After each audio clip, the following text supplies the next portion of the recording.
So qualifying, it was Brandon Pash, the American, but it was so tight. There was just two thousandths of a second between Pash and Scott Swan, with Victor Rodriguez, who topped the first practice session, joining them on the front row. Dan Jones, the Welshman, fourth from Jack Nixon and Josh Watley. Remember, Dan Jones is a winner this year as well. He won the first race at Brands Hatch on the Grand Prix circuit. Jamie Davis on row 3 with Ed Best and Asher Durham on the Mahindra for company. Then the leader in the standard class, both in the championship and on the grid, Scott Ogden. Harvey Claridge, his closest challenger. Between them, one of the GP class bikes, Harry Lee. Well, just before we get underway, Tristan, a bit of bad news, unfortunately, for two riders who are out of action and injured after incidents. Callum Beach and Shiny Pinfold, both unfortunately not riding. Shame to hear that. Yeah, a couple of big crashes for both of them. I think Shani had a crash yesterday during free practice, and unfortunately he's ruled out with a broken collarbone. Callum Beach also with an injury, I think he maintained at the end of qualifying. Yeah, shame for those two. Best wishes to both of you, I'm sure, watching this one as everybody gets into position. Victor Rodriguez on the DR motor, just coming into position there. The reigning standard class champion, of course. That's why he's got number 1 on board. And there's the state of the hill. You didn't have to experience this in your race. You were at the front, but everybody at the back's on an uphill climb here, aren't they? Bit of a challenge for them. Weather conditions are good, which is what we want. And remember, we have got 2 of these races coming up this weekend for the Motostar Championship. 18 laps ahead of us. That's a long way here on the 1.2 mile knockhill circuit. Here we go. And away we go, and look at Brandon Pash completely spinning up the rear wheel. I've never seen that before. And the American has a nightmare start. He almost rolls backwards down the hill, and Victor Rodriguez has the lead as we get to Duffy's Tip for the first time. That is unbelievable. I've never quite seen anything like that before. And the American, who put it into second gear off the line at Brands Hatch for the first race there last time out, makes another bad start here in Scotland. But Victor Rodriguez has the lead. Good start for him. People sorting themselves out down through the field there. But Tris Finocchiaro, what was going on there? I don't think I've ever seen that happen before. I mean, it was definitely stylish. It was. A bit of a burnout off the line there. Unbelievable for Pash. He's got to recover now, of course, as he loses ground in this race. 18 laps ahead of us. He still held that second place. There he is. He's having a look there at Victor Rodriguez, one of the few Spanish riders actually in the BSB paddock, where of course we had a champion with Gregorio Lavilla winning the overall Premier class, the BSB class in 2005. But now Dan Jones, the Welshman, has a look. Watch the rider on the right. There it goes, spinning up that rear wheel. Finally releases the clutch and it's go. But Victor Rodriguez is in the lead from the other side of the front row. Stylish indeed, as Tristan says, but that was not the best way to get off the line there, was it? As Brandon Pash would agree. Different line there, Tris, for Rodriguez up through that chicane. It's a tricky part of the track and he's definitely lost some ground there. Yeah, it's definitely a hard part of the track, and you've got those raised curves. It's quite easy to actually jump it.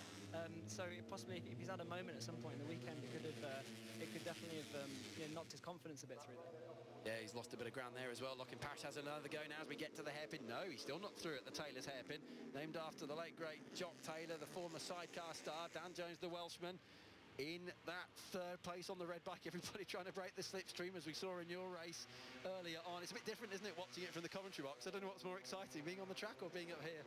It definitely looks a lot slower from here.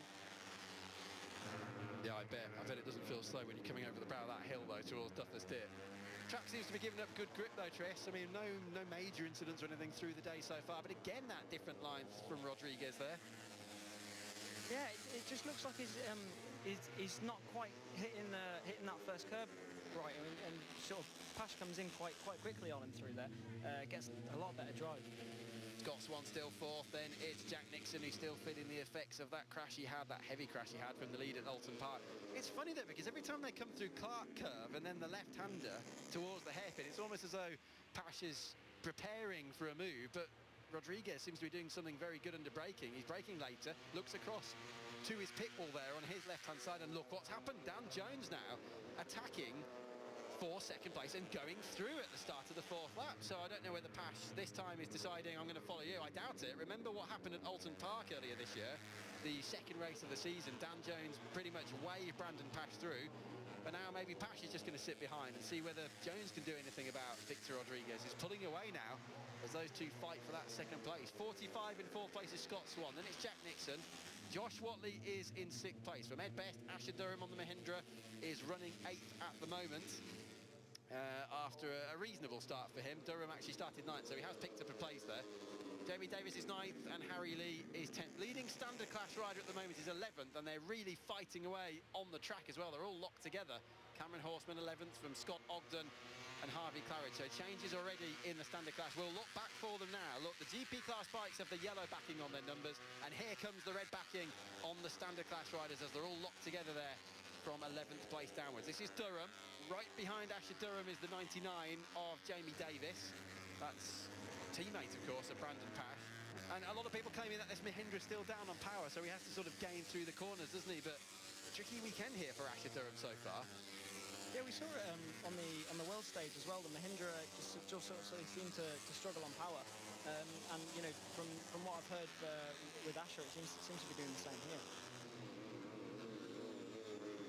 Rodriguez coming into some pressure now. Difficult to know where the pass might come, but if Dan Jones takes Rodriguez, do you reckon Pash is going to be springing a surprise straight away as well? Because you can just see Pash. I think he knows he's got the pace. I just get the feeling if Jones does go through, Pash is going to try and dive past Rodriguez at the same time. Remember, Rodriguez has never won a GP class race here. He's won in the standard class, but not in the GP class yet. But a good season for the Spaniard. He's 9th in the standings, but had a really difficult Alton Park. He had a problem there. Didn't really get the season underway until Brands Hatch, where he was in the top 5 in both of the races, including a podium. But we're still not even halfway through this Motostar race so far. Just quickly back to the Junior Supersport, Tristan, which obviously you're racing in the World Championship next weekend at Donington as well. The rules are a little bit different, aren't they? There's going to be, I guess, a bit of a difference in the lap times when you get to Donington. Yeah, rules are slightly different. I mean, the main thing is they get telemetry, we don't. But in all honesty, in terms of bike specs, I'm not actually 100% sure what the differences are.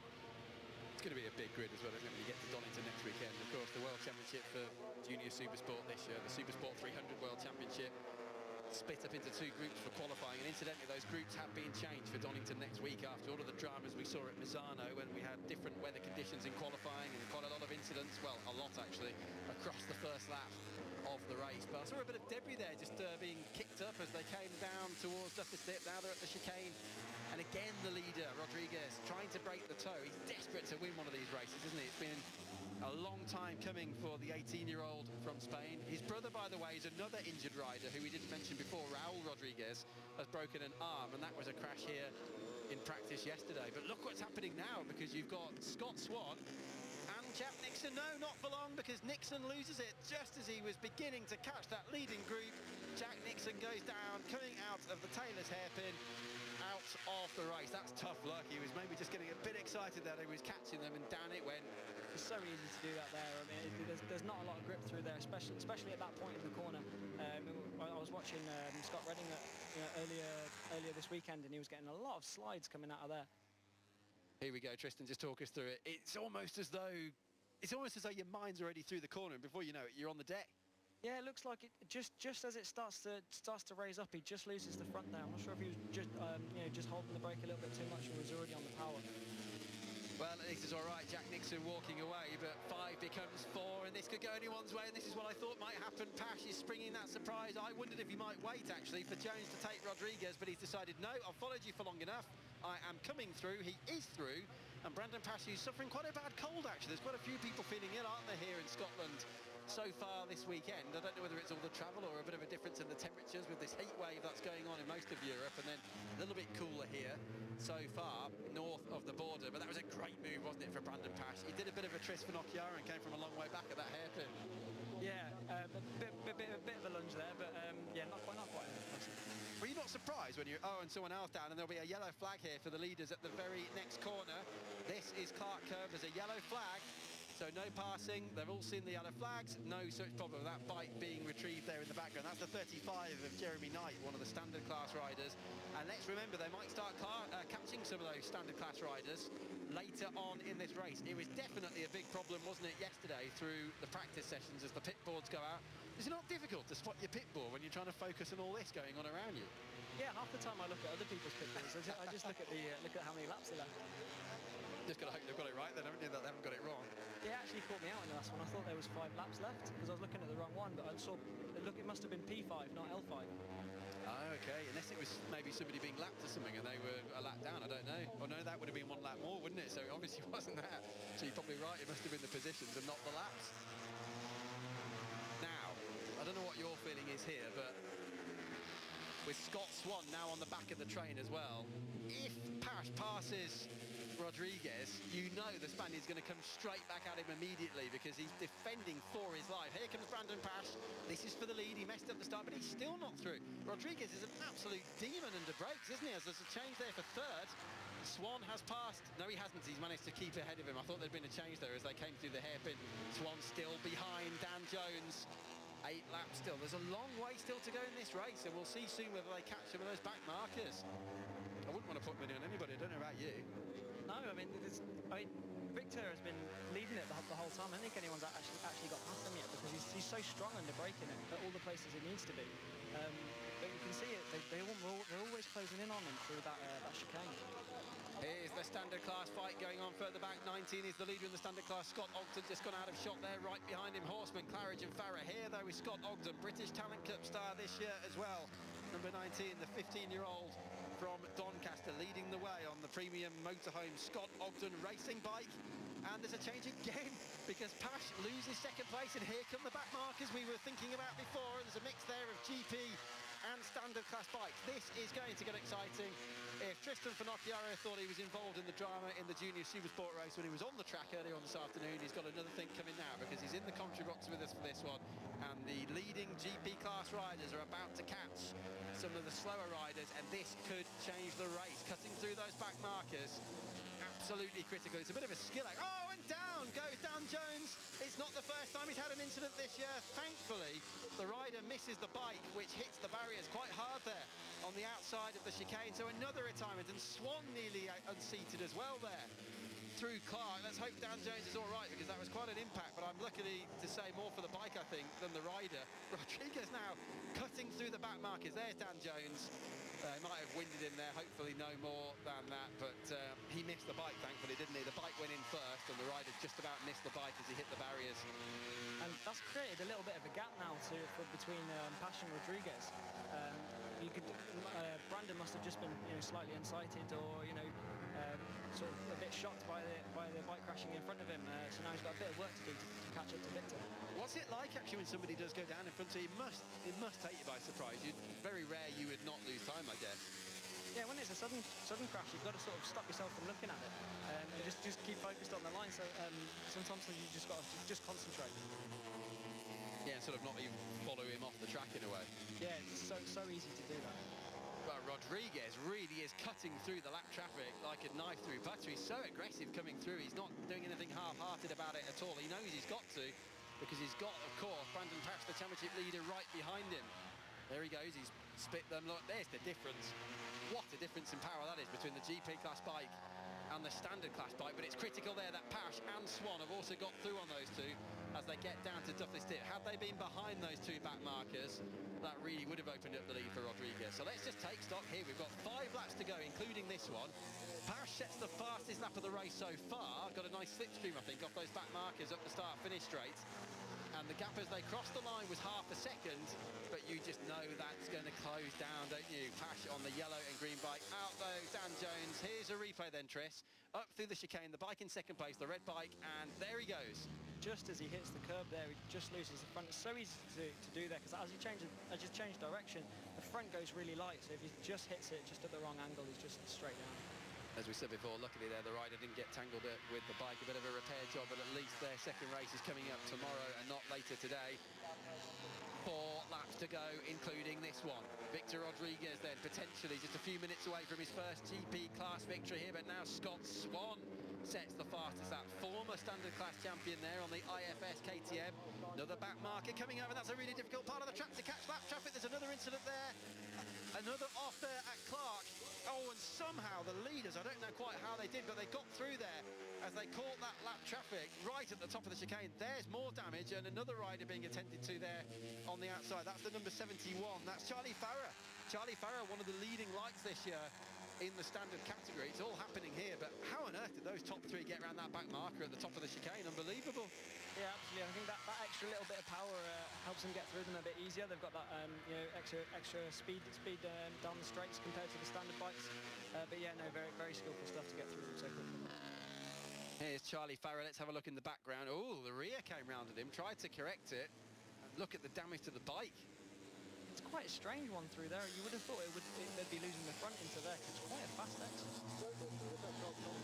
Well, at least he's all right, but clearly out of the race in quite a late night for the team. Hopefully that's not the case. Hopefully it's just more cosmetic damage to the fairing and the bodywork than the bike and the frame itself. But another bent motorcycle here at Knockhill this afternoon. A bit of debris there, quite a lot of debris actually, in the gravel trap. Penultimate lap then coming up. So let's just say now you're Brandon Pasha, the championship leader. Obviously you want the extra 5 points for the win, but do you risk a pass? Because judging by the way Rodriguez has been defending so far and lapping the back markers, he's very, very aggressive. He's going to shut the door, isn't he? I mean, he's definitely going to be wanting to win. Because at this early in the season, he wants to rack up as many points as he can, but at the same time, he wouldn't be as willing to risk it for the win as maybe someone who's not in his position, especially with Dan James out as well. Obviously, this is great points as well for Rodriguez, who we're watching there with the gold and white leathers, that leading bike pulling away. That's a really good run through the chicane there for Scott Swan, number 45, as he has a look at Pash. Scott Swan is 16 years old. Brandon Pash ahead of him, number 96, 18 years old from Freehold, New Jersey. But it's the last lap this time round, and Victor Rodriguez has done an absolutely brilliant job, hasn't he, so far? He was fastest in practice yesterday, started on the front row of the grid, took advantage of the bad start for the pole sitter Brandon Pash. But it's not quite over yet, because there's more traffic to lap as we now come through.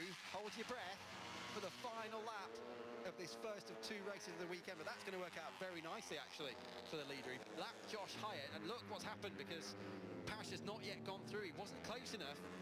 New lap record there for Rodriguez on that penultimate lap. He's pulled the pin, he's trying to get away. He's only half a lap away now from his first Motostar GP class victory. Hyatt did a really good job down at Scotsman to get out of the way for Brandon Pash. Pash is just thinking, I guess, Tris, if I can close in on the leader, hopefully he's going to get tangled up with the back marker or just something into that hairpin on the last lap. Yeah, all Pash can hope for is Victor getting tangled into back markers. Otherwise, I think Victor's got this one in the bag. He's very strong into here and looks like he's going to get a clear run through it. But he might just get held up on the exit. But even so, it's not enough to lose that lead. What a sublime ride from Victor Rodriguez, the reigning standard class champion, wins for the first time in the GP category in the Hell Performance Motostar Championship here at Knockhill. It's a long way from Spain to Scotland, but he has done it with Pash picking up 20 points to maintain the championship lead. Scott Swan third, but well done to the 18-year-old from Piedralavis in Spain. In the meantime, of course, the small master of the class he used to race in. This is the standard class race. And there's been a change because 72 will attack again. That's Cameron Horseman on the left. 19 is Ogden. They're fighting for the title and they're fighting for the race win here as well. Now, he might get a run there, the 19 of Scott Ogden. Out of the last corner, he's in the tow. Surely he's not close enough. Over the line they go, and look at that, by a hair's breadth there. It is victory in the standard class for Cameron Horseman. Scott Ogden third, Harvey Claridge in third place. But that's going to close things right up again in the standard class. But it's their former champion, Victor Rodriguez, who looks like he's gone around on another lap, actually, to claim his first GP class win here in the Motostar Championship.